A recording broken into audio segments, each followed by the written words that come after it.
Show you a thriller film from 2002, titled 1 Hour Photo. Spoilers ahead. Watch out and take care. At the local police station, Cy is being processed. Detective James sits with him, and while the lawyer isn't here yet, he still wants to know what made Cy do what he did. Cy decides to tell him his story. Cy works as a photo technician at a 1 Hour Photo in a big box store, a job he's had for 20 years. Photography is Cy's passion, and he's extremely thoughtful about the process of photo development, which he considers a vital service. Unfortunately though, he has no friends, relatives, or girlfriend. He lives alone with his pet hamster. Work is all he has, and he does like looking at people's pictures because they take photos of important memories they want to remember, not of things that hurt. His favorite clients are the Yorkin family. Nina and her son Jake come to his store often, but Cy only knows the husband well through pictures. Whenever they come by, Cy rushes to the front desk, sometimes making mistakes on the work he's doing just to hurry, which it's not typical of him. Cy takes over from his co-worker Yoshi, showing he's memorized Nina's address, the size of pictures she likes, and everyone's names. Today, there's a picture left on Nina's roll, and Cy spends it on himself before promising to have her copies done before they close even if she's come late, which usually would mean picking them up the next day. Later, when Nina comes by for the finished product, Cy tells her he's made them bigger than she's asked for and won't charge her for it. He also notices the pictures were of Jake's birthday, so he gifts the boy one of the shop's disposable cameras, saying it's a free gift for a client's birthday. Before Nina leaves, Cy takes notice of the book she carries in her bag.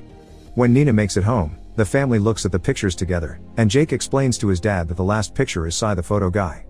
After dinner, Nina tucks her son in bed and Jake confesses he feels bad for Cy because he looks sad and lonely, so Nina makes him close his eyes and sends Cy some good thoughts. Once Jake is asleep, Will confronts Nina about some extra spending she's been doing, which starts an argument. However, Nina doesn't let him put her down. She knows this isn't about material things. Will is actually neglectful because he's never there for his family. Their argument raises in volume, which causes Jake to wake up and hear his parents yelling at each other. Meanwhile, Cy leaves the store in his car after finding out someone has broken the windshield. He has dinner at a restaurant, where he reveals he's made an extra copy of Nina's pictures for himself. The waitress asks him about them, and Cy tells her these are family pictures, calling Jake his nephew. Later at his apartment, Cy adds these pictures to his collection, which includes framed photos on his dresser but also a very creepy wall dedicated to the Yorkin family. The rest of the evening, Cy spends it watching brainless TV. The following day is Monday, which is always the busiest day because people take lots of pictures over the weekend. Cy's store has tons of regular customers and Cy treats them all respectfully, from the lady that only takes pictures of her cats to the man that does adult shots. Employees must only report animal cruelty and adult material that includes children, otherwise it's not their problem what their clients take pictures of. In the afternoon, Cy makes a scene while arguing with the machine repairman, who has lots of work to do and Cy called him over just because the machine has a barely noticeable 0.3 blue shift.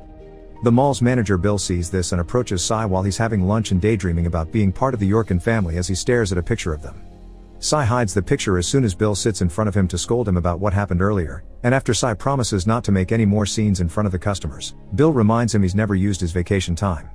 Cy pretends to consider taking some days off soon, but ironically, on his way out, Bill points out that Cy takes too long for his lunch break. Afterward, Cy starts making his way back to the store, only to accidentally come across Will, who is doing some shopping.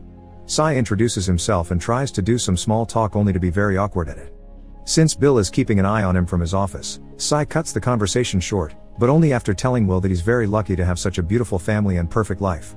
Then, Cy tries to go back to his shop again, and this time he bumps into Jake. The boy has an Evangelion figurine in his hands that he wants to buy, but his father won't let him, so Cy promises to put it back on the shelf. After work, Cy has some coffee while reading the same book as Nina, then goes for a walk to the local fair. Whenever he finds a box with photographs, he looks through them as he thinks about the fact people never take pictures of the little things, like their used band-aids or a wasp in the jello, even if those are the things that make up the true picture of their lives. When Cy finds a black and white picture of a woman, he decides to buy it. Next, Cy goes to the Yorkins' house to sneak inside. He looks around every room, smiling when he sees his picture on the fridge among the family photos. He also uses the bathroom, puts on Will's clothes, and watches a game on TV while drinking beer and talking to the dog. When the Yorkins come back, they thank Cy for house-sitting and Jake calls him Uncle Cy. Unfortunately, the moment is interrupted by Cy's own limits, because all this has been his imagination running wild. He's actually never left his car. Sometime later, a woman named Maya comes to the store to leave some rolls. Cy swears he's seen her before because her face looks extremely familiar, so Maya says he's probably seen her around shopping, but Cy isn't convinced. After work, Cy goes to watch Jake at his soccer practice, pretending he was just passing by and found him by accident. Since neither of Jake's parents came, Sai decides to walk him home while sharing a bit about himself, explaining he used to be an unpopular fat kid that everyone bullied. He also gifts Jake the Evangelion figurine he wanted, but Jake turns it down because he doesn't want trouble at home. Jake decides to go home on his own, but he at least accepts to call Sai by his name instead of Mr. Some days later, Sai notices Nina has come to the mall to do some shopping, so he discreetly follows her. When she sits down to have lunch, Sai gets some food as well and pretends to sit at the table next to hers by coincidence. The two of them do some small talk and Sai impresses Nina by quoting the book they're both reading. He also shows her the picture he bought at the fair as he says that's his mother in order to look more normal than he is. Towards the end of the day, Bill calls Sai to his office to discuss some issues he's been noticing in the shop. There are discrepancies in the click count that translate into hundreds of extra prints that haven't been sold, all logged under Sai's time on the machine. On top of this, there's the fact Sai has been taking 90 minutes long lunches, spacing out in the middle of work, the scene he caused with the repairman, and the camera he gifted as free birthday merchandise. In short, Bill has no choice but to fire Sai, although he gets to finish the week. The news is devastating for Sai, who spends the rest of his day sad and distracted. When Nina and Jake come over to leave the disposable camera for development, Sai isn't as warm or chatty as usual and forgets the address he used to know by heart. He also promises to get them ready for the next day instead of in the same afternoon. After Nina and Jake leave, Sai begins working on the pictures, and his frustration has him opening the camera with a little too much strength. Once the pictures are ready, Sai begins crying as he looks over them to enjoy all the little silly things Jake took photos of. After work, Sai does some thinking in his car and finally realizes he may know where he's seen Maya before. When he returns to his apartment, he confirms his suspicions when he looks at the Yorkins pictures and finds Maya is part of Will's softball team. The next morning, he shows up at the store earlier than usual to look at Maya's pictures, which had been developed by Yoshi. The image he had of the Yorkins being the perfect family is instantly destroyed when Sai finds photos of Maya and Will together, confirming an affair. Now Sai struggles with intrusive thoughts that tell him to respect society's morals instead of respecting a client's privacy. At the end of the day, Sai says his final goodbye to Yoshi, but before leaving the mall for good, he uses his store keys to open a glass display and steal a knife. However, he doesn't go home. He waits outside for Nina to come to pick up the pictures, then follows her in his car when she leaves with the package. Jake is with her, and he looks through the pictures while his mom drives. This causes her to almost drive off the road when she sees what's inside the package. It turns out Sai exchanged the content of the envelopes and Nina got Maya's pictures, so now she's seen the truth. Sai's been following them in case the shock could cause an accident. Nina cries at what she sees in the photographs, yet she doesn't comment on them. She and Jake go back home and have dinner with Will as if nothing had happened, which makes Sai furious while he spies on them from the street because he can't understand how Nina doesn't confront her husband. Later when he returns to his apartment, Sai stares at his photo wall before going to bed, where he has a nightmare of him staying in the middle of the empty mall with bleeding eyes. When he wakes up, he finds the Evangelion figurine staring at him, and he decides to go back to his wall to do some corrections. The next day, Sai begins his usual breakfast and shower routine before starting a new plan in his unemployed life. First, he stops at a house in the suburbs to take some pictures, where it is revealed that even his keychain has a picture of the Yorkins. Then, he goes to the mall to drop off his roll. Bill wants to forbid him from shopping there, but since Sai threatens with causing a scene, he lets him in just for today. Afterward, Sai stalks Will and Maya, who leave together for a hotel. Sai follows them inside and uses the available phone to pretend to be room service and find out what room Will and Maya are in. Then, he checks in and asks for a room on the same floor. Meanwhile, Yoshi has finished the development of Sai's role and takes the resulting pictures to Bill, who calls the police as soon as he sees the shocking content. They're all pictures of his daughter playing in his house's yard. James comes over with another detective to ask Bill and Yoshi some questions. Bill answers the best he can after calling his wife and telling her to take their daughter to her mother's house. Guards are assigned around the store in case Sai comes back, but most importantly, 2 officers get a search warrant for Sai's apartment. The landlord allows them inside, and everyone is disturbed to find the wall covered with pictures that have Will's face scratched off. Now that the cops know about Sai's obsession with this family, the detectives rush to Nina's house and urge her to find Will and Jake. The kid isn't a problem, he's at a friend's house and the mother can drive him over, but she can't find Will at the office when she calls.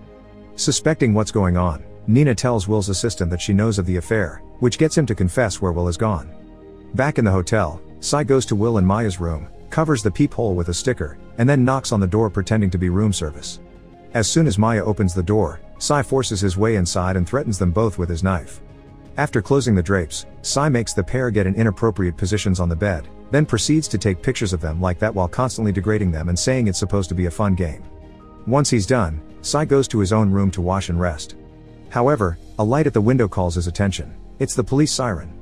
The detectives are coming for him after the receptionist confirms he's there, but thanks to seeing the car outside, Sai gets to leave his room before the cops find him, although they do find the knife and camera. Because there are guards at the main entrance too, Sai has to find a different escape route, and he ends up running through the hotel's conference room and kitchen. This eventually takes him through a corridor with an emergency door that activates an alarm when Sai opens it, so by the time he makes it outside, the cops are there to catch him. As he is arrested, Sai tells he only took pictures to James, while his partner finds Maya and Will having a breakdown in their room. When Will returns home, Jake is very happy to see him, but Nina doesn't know what to think. This takes us back to the beginning of the story, where Sai is still telling James everything that has gone through his mind so far. Sai can tell James is a good father and husband that appreciates his good fortune and wouldn't cheat on his wife.